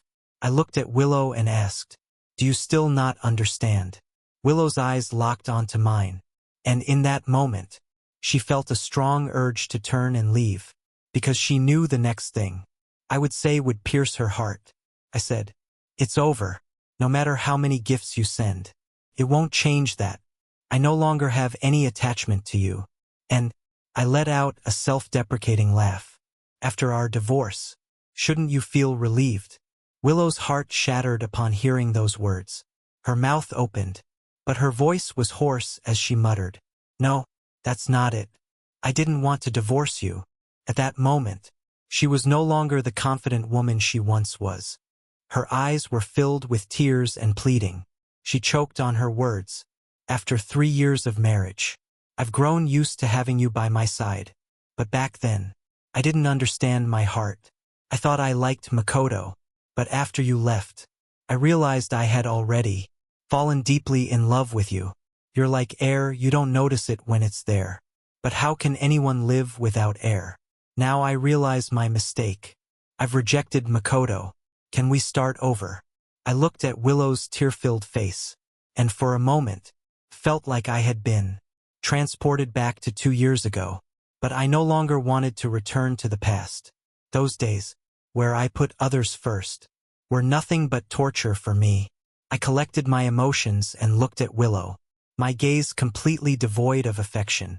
I said, "Willow, what you feel for me is not love. It's dependency, or rather, you just can't stand being without someone who would sacrifice everything for you. You're chasing after illusions, whether it's me or Makoto. We're just tools to fulfill. You're longing for deep affection. The only person you truly love is yourself." The color drained from Willow's face in an instant. My words laid bare the painful truth in front of her eyes. All the pretty lies she had woven about love and affection vanished in that moment. What she had thought was love was nothing but her own misguided notion of deep affection. At that moment, I no longer compromised, no longer allowed myself to bend for anyone. Without saying another word, I turned and walked away, but just as I stepped out, I received a call from Mrs. Liu. Looking at the phone, I already knew what she wanted to say, but I still answered. She said, "Good child, you're finally back." I didn't respond because 5 years ago, when I first entered the Liu family, Mrs. Liu had spoken to me in the same tone. Behind the honeyed words were always sharp blades. I was grateful for everything Mrs. Liu had done for my mother, and I appreciated it deeply. I had been willing to repay her with my life. But there's only so much one can sacrifice for others. I had already given everything to Willow once, and I had nothing left to give. I asked, "Madam, is there something you need?" She said, "George, please, I'm asking you as a mother. Give Willow another chance. Look at what she's become for you. Please, understand the heart of a mother." When I heard this, instead of feeling moved, I felt a surge of anger. Understand the heart of a mother. Did she ever consider my mother's heart? Mrs. Liu wanted her daughter to move on, but she wanted someone else's son to sacrifice everything. Everyone has a mother who raised them. Mrs. Liu thought only of her own child. But did she ever consider how other mothers would feel? People in the upper echelons of society are always selfish, thinking the world revolves around them, as if anyone beneath them is insignificant. But even ants have their feelings. Chapter 19. I said, "If you want me to understand your feelings, then have you ever considered how my mother feels?" My amber-colored eyes flickered, filled with mockery. After a brief pause, I continued, "Madam, I've repaid my debt, and I cannot fulfill your request." Mrs. Liu seemed to be taken aback. The obedient young man she remembered was now so resolute. When she heard I had graduated from a prestigious university and won international awards, she thought I was now worthy of staying in the Liu family. But who could have guessed that I would reject her so decisively? Before Mrs. Liu could say anything else, I added, "Of course, I am grateful for the help you gave my mother back then. But that's another matter. We're even now. From now on, we owe each other nothing." I ended the call abruptly. If Mrs. Liu had just called to chat, I might have still had a favorable opinion of the Liu family. But since she was once again trying to push me into the fire, I couldn't bear it any longer. She only cared about her own daughter's feelings and never considered the lives of others. Mrs. Liu, enraged that I had hung up on her, was furious. Who was George? A poor boy from a humble background. How dare I speak to her like this? But no matter how angry Mrs. Liu was, she didn't dare do anything to me, because I was no longer the same person. After hanging up, I walked out with big strides. Willow was still following me, relentlessly chasing after me. Seeing the look on my face, she couldn't help but step forward. "George, why do you look so terrible?" I smiled bitterly in anger and spun around. "It's because of your dear mother. She doesn't want you to make the same mistake again. So she expects me to abandon everything and stay by your side just like I did 5 years ago. Willow, you and your mother are both so selfish." Willow's face turned pale upon hearing this. She didn't expect her mother to have called me. In the past, her mother had indeed said that George stayed with her only out of gratitude. During those 3 years, I had no freedom, no studies, no friends. Everything revolved around her. If Willow had to live like that for 3 months, she would go mad. But I lived like that for 3 years. 3 years. Willow's eyes reddened, and she said, "George, it won't be like this anymore. I will treat you well from now on." As she stepped forward, I took a step back, my face cold. I said, "Don't come after me anymore, and don't interfere with my life. I no longer want anything to do with you or the Liu family." With that, I turned and walked away, not giving Willow a chance to say anything more. Willow stood there, her head hanging low in sorrow. In the next few days, she didn't bother me again. I felt much more at ease. One day, I was on my way to visit the Su family, bringing some gifts from abroad. Anna was overjoyed. In fact, she had always had feelings for George, but she had been worried that he was too hurt to open up again, so she hadn't rushed to express her feelings. But seeing George willingly come to her home, she was so happy that she asked her mother to host a banquet to welcome him. Mrs. Liu, in a cheerful mood, even announced to everyone that she was about to have a son-in-law. I smiled awkwardly but didn't take it seriously. How could a divorced man like me be worthy of Anna?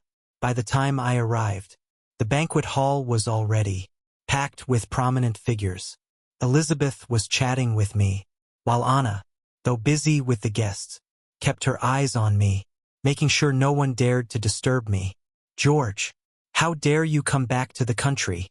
I heard an angry voice from behind. I recognized the voice instinctively and turned around.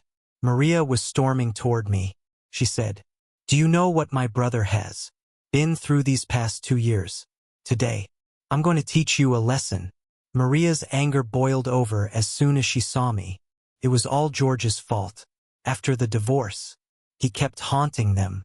Now, everyone in the city was mocking Willow for refusing to marry her brother for a poor guy. Her brother had been sent abroad by their father, all because of George. Before I could react, she raised her hand and slapped me with all her might. "George, watch out," Anna shouted. I turned in surprise, just in time to grab Maria's wrist and yank her sideways. We were near the pool, and she fell straight into the water.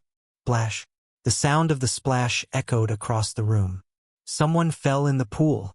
Willow, who was attending the banquet, rushed over in panic. "Maria can't swim. Why aren't you helping her?" "Anna, don't go too far." But this was the Su family's event, and the Liu family had no authority here. The servants all stood by, watching the scene in silence. It wasn't until Anna saw Maria sinking that She reluctantly called for help to pull her out. Anna then turned to Willow and said coldly, "Miss Lou, you're truly generous. Maria attends our families banquet and disrespects our guest. Shouldn't I teach her a lesson? Or does Miss Lou think that George, who fell into the pool, deserved it, and not Maria?" Chapter 20. Aren't George and my brother's lives worth less than those of you aristocrats? Anna's words were sharp, and her gaze was unforgiving. It wasn't like that. Willow's face turned pale, and she hurriedly looked at me, instinctively wanting to explain. But the look in my eyes held no trace of affection. Maria was pulled from the water, still furious. "It's all your fault. If it weren't for you, my brother wouldn't be the laughingstock of the city." Her brother had once been the pride of the city, the most sought-after bachelor. But now everyone knew that. Willow had rejected him for a poor guy, causing him to be sent abroad. How could Maria not hate me? What was I? A stand-in? Poor nobody. How could I be compared to her brother? I sneered. "It's my fault. I found this laughable," I said. 2 years ago, I divorced Willow because of your brother. He destroyed a family first. How dare he blame me? This is karma. Whatever consequences he brought upon himself, he has to bear." Maria shook with rage, and the crowd around her started to view her with disdain. Yes, everyone knew how deeply I had loved Willow, but I still chose to divorce her. What hidden truth could there be? It was all Makoto's doing. No wonder Makoto proposed to Willow as soon as she divorced. People found not only Makoto ridiculous, but also shameful. Willow turned to Maria and said coldly, "Enough, Maria. Even though my brother and I are friends, it doesn't mean you can do whatever you want. Apologize to George now." Maria froze, and then, incredulously, she screamed, "Willow, you want me to apologize to George? Poor, useless man who's just a substitute for my brother. Why should I apologize to him? I won't apologize, and I'll tear that hypocritical face of his apart." Before she could finish, she reached out to slap me, but in the next moment, something unexpected happened. Smack! I grabbed Maria's wrist and slapped her hard across the face. I said firmly, "Maria, just because I haven't hit you before doesn't mean I'm easy to talk to. If you don't stop, I won't go easy on you." Then I turned to Willow and coldly said, "Keep your first love sister in check. Don't let her keep coming after me." Willow's fingers dug deep into her palm as she gritted her teeth, instructing one of the servants, "Take Miss Ito back. From now on, don't let her appear anywhere George is." The servant stepped forward immediately.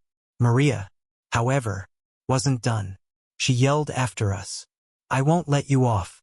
We'll see about that." As Maria was dragged away, Willow, intending to comfort me, opened her mouth. I interrupted coldly. "If Miss Lou could act like Maria and stop disturbing my life, that would be great." With that, I turned and walked away. Anna walked up to Willow's ear and warned her, "Did you hear that? George doesn't want to see you anymore. Don't come bothering him again." Willow watched us walk away, her teeth clenched, her eyes filled with despair like never before. But what Willow didn't know was that, once she returned home, an even greater blow awaited her. She had just returned to the Liu family when she heard a violent argument coming from the villa. Chapter 21. In the villa, Liu father had just returned home when he angrily pointed his finger at Liu mother's nose, scolding her. "Susan, I left the family under your care, and this is how you manage it. The company is in ruins. Our son-in-law has been driven away, and now you're letting your daughter provoke the Su family's young lady." Su family. Do you know who they are? They are the most prestigious family in the city. Do you think you can just mess with them? You're brainless. How did I ever marry you? Liu father and Liu mother had known each other when they were young, so he trusted her enough to leave the family's affairs in her hands while he focused on expanding his career. Who would have thought that when he returned, he would find everything in such disarray that it nearly made him faint with rage. Willow hurriedly approached her father, saying, "Dad, when did you come back? You can't blame Mom for everything. It's actually my fault." Lu's father ignored her and snapped, "What do you mean? Your fault. I've been grooming you to take over the family business. And look at what you've done these past years. Caught up in your emotions. Nearly killing yourself over a man and self-harming. How could I have raised such a useless daughter? And you," he suddenly turned around and pointed at Lu's mother. "You, the head of this household. Instead of supporting your daughter and protecting the family, you've spoiled her rotten. You've turned our son-in-law into a servant. If I hadn't come back, this whole Lu family would have been ruined under your watch." Willow had never been reprimanded like this before, and she stood there, stunned. Lu's mother hurriedly pushed her upstairs, saying, "Go upstairs first. Old man, let me explain." She thought if she could get rid of her daughter and plead with her husband, things might be salvaged. But once Willow was upstairs, Lu's father's face turned completely cold. He looked at his wife, his expression emotionless. While he had been out fighting for the family, his wife had been sabotaging everything. Their daughter, whom he had nurtured, had been ruined, and the company was a mess. He hadn't even known until now about his daughter's self-destructive behavior, all because she'd been kept locked up in the Lu family by Lu's mother for 3 years. The Lu family had fallen this far due to her actions. A bad daughter would ruin 3 generations. Lu's father took a deep breath and grabbed an envelope from his secretary. He said coldly, "From now on, you're not allowed to interfere with the Lu family business. I'm divorcing you." "What?" Lu's mother was struck as if by a bolt of lightning. She thought this matter could be smoothed over, but she never imagined her husband would actually ask for a divorce. Without the title of Lu family's wife, she would be nothing. She begged, "No, please, I know I was wrong. Give me another chance. I'll never spoil Willow again. We still have her." Lu's mother kneeled, clinging desperately to her husband's leg. When Lu's father heard Willow's name, it made him even more resolute. He pushed Lu's mother away coldly and said, "I'm divorcing you for the sake of the child." Willow had only been under her mother's care for a few years, but she had been spoiled to such an extent. If they continued this way, who knew how she'd turn out? The Lu family couldn't be destroyed by this woman. He turned and walked upstairs. Lu's father sat opposite Willow, who was visibly uneasy. In her memories, her father had always been strict, and he would often punish her when she was a child. Compared to her father, her mother had always been much gentler, even spoiling her at times. Time passed second by second, and Willow was becoming more and more uncomfortable. Finally, Lu's father spoke, his cold eyes fixed on her. "Your mother and I are getting a divorce." "What? Father, you can't." Willow's pupils widened in shock. But before she could finish her sentence, Lu's father interrupted her. "Isn't it because of you? You've ruined everything. For a man, you self-harmed and let everyone in the city laugh at us. I've lost all face. From now on, I'll be taking over Lu Group. You're going to the foreign branch. If you don't perform, you'll never return." Every word from Lu's father felt like a sharp knife stabbing deep into Willow's flesh. For a moment, she felt suffocated. How did things end up this way? It was as if, in one night, she had lost everything. The news of Willow being sent to the foreign branch soon reached Elizabeth. She was delighted and shared the news with me. I remained indifferent, focusing on booking my flight. She asked, "You're leaving so soon?" I shook my head helplessly. "Staying here just causes more trouble. It's better to leave early." I didn't want to see Willow anymore, nor did I want to worry about the past. Anna said she was going to leave with me. I was ready to start a new life. Chapter 22. After booking my flight, Elizabeth seemed to recall something and reminded me, "By the way, be careful on your way to the airport." "What?" she replied. "I'm not sure. But I heard Maria ran away from home.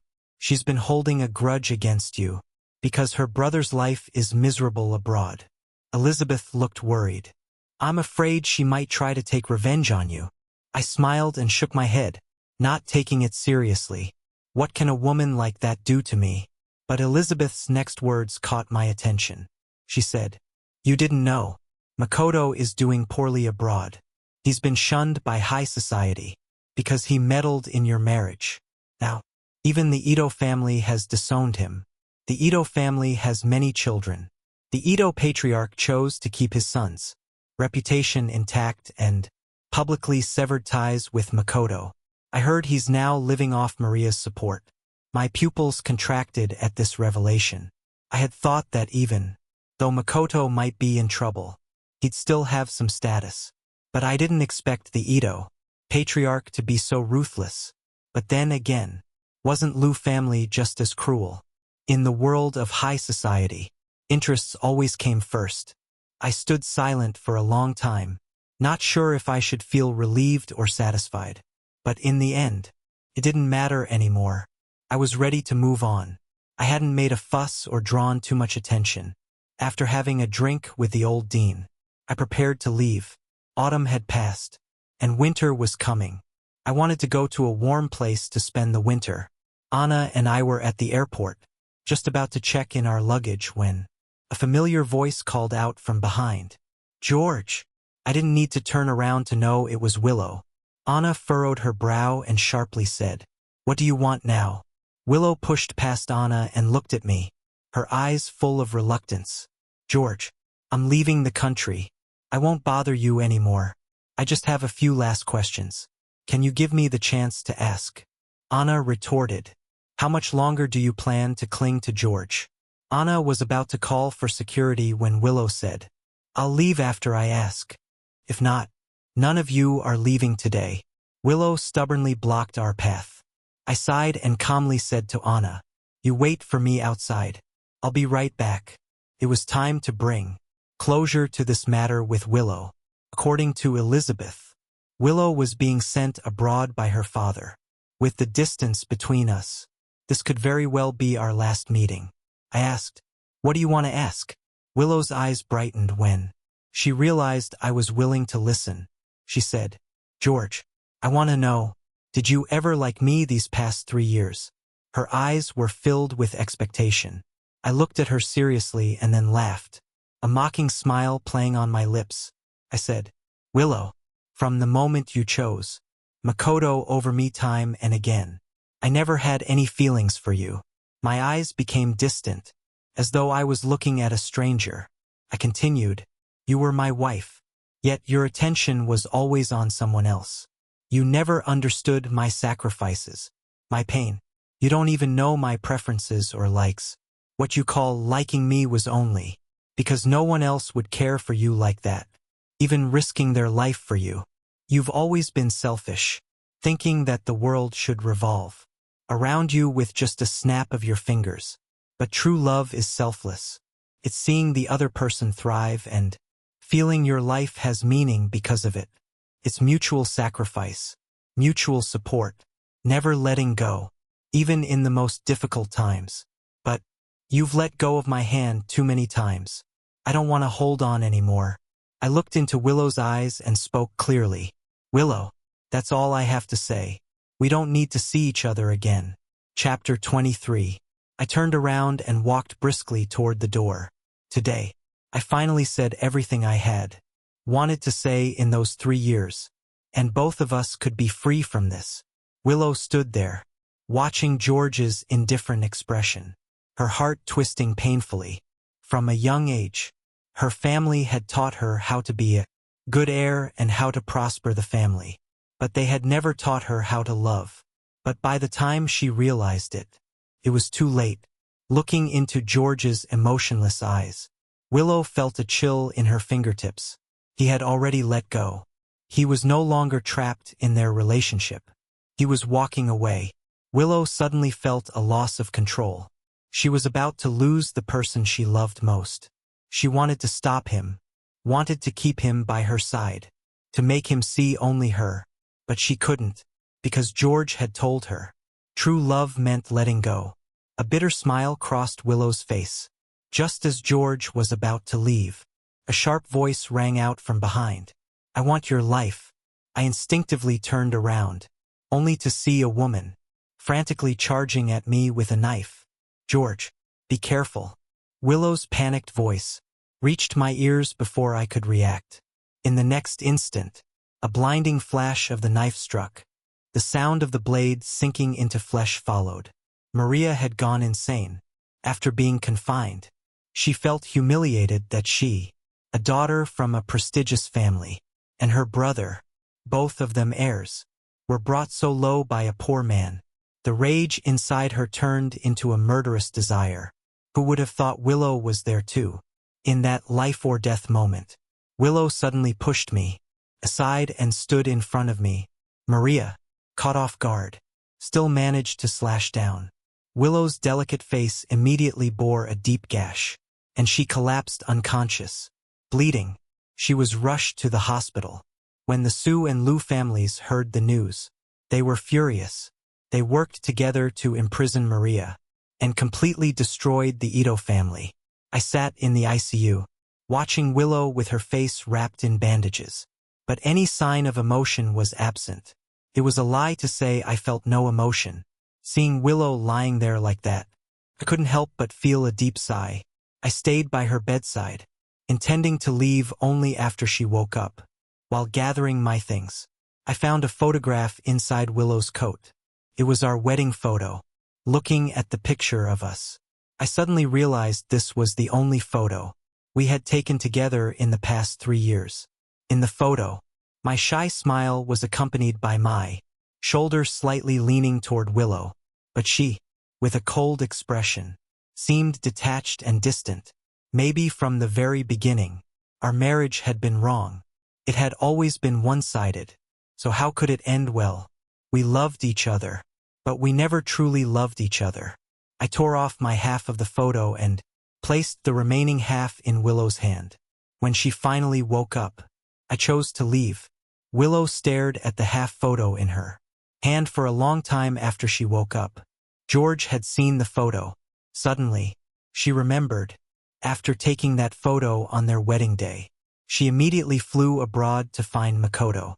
At that time, George must have been heartbroken, all alone at the wedding site, without his bride. The photo, full of love for her, but that kind of expression was something she could never see again. Willow clutched the photo tightly to her chest, tears silently falling onto her pillow. She had lost the man she loved the most. She was trapped in her past, while her lover had already moved on. Willow couldn't hold back anymore and began to cry bitterly. Her sobs were full of despair. Chapter 24. After Willow woke up, I didn't stay any longer and prepared to leave. On the day Anna and I were leaving, Willow struggled to get out of bed and came to see us off. Anna furrowed her brow when she saw Willow's face covered in bandages, showing some wariness. Willow, however, acted calm and composed. She gazed at me from across the crowd and softly said, "George, let's be friends from now on." I looked at her face, and a flash of pity crossed my eyes. Willow had always relied on her beauty, but now her face was badly scarred. I had asked the doctors, and even with the best equipment, she would be left with faint scars. I frowned and replied, "Sure, if you think so." Willow gazed at me, her eyes reddening. "I really regret it. Not cherishing you back then. If she had treated George well from the beginning, her father wouldn't have gotten so angry. Her mother wouldn't have been dragged into this, and she wouldn't have ended up like this. They say karma is real, and retribution comes swiftly. Now, this was her consequence, wasn't it?" I watched Willow in pain, wanting to say something, but the words just wouldn't come out. What could I say? Both of us had been deeply hurt by this relationship. Willow was now torn to pieces, but when I left, I was no different. Willow seemed to sense my suffering. She wiped away her tears and forced a smile. "It's all right," she said. I shook my head. "Willow, there's no such thing as regret. If we keep dwelling on the past, we'll never move forward. We both need to look ahead now. I was grateful that Willow had saved me, but gratitude isn't love. We had hurt each other and spent too long entangled in our mistakes. It was time to say goodbye. This was the first time I spoke to Willow without any emotions after our divorce. But before, Willow had always clung to her obsession, never listening to my words. Now, she understood. We could never go back. Anna and I boarded the plane to go abroad. Anna looked at me with her beautiful eyes, full of concern. She had always wanted George to be happy and thought that leaving him at the right time was the best choice. She never expected him to go through such a cruel marriage. Had she known, she would never have let go of George's hand, even if it cost her life. Fortunately, the heavens had given her a chance to make things right. Fortunately, it was not too late. Anna's delicate hand gently touched mine, and she asked, "George, there were so many people in your life before. Can I have a little of your love now?" I was taken aback, instinctively withdrawing my hand and saying, "Anna, don't joke around. I was just a middle-aged man with a failed marriage. How could Anna possibly like me?" She had said she liked me when we were kids, but that was just a childish joke. How could she have meant it? But Anna looked at me seriously, her eyes filled with deep affection and determination. She said, "George, I mean it. I've liked you since I was little. I want to grow old with you, to share all the joys and sorrows of life. Even in the toughest times, I will never let go of your hand." I looked into Anna's burning gaze. My heart stirred. I reached out and took her hand. "All right," I said. "Just don't let go of my hand."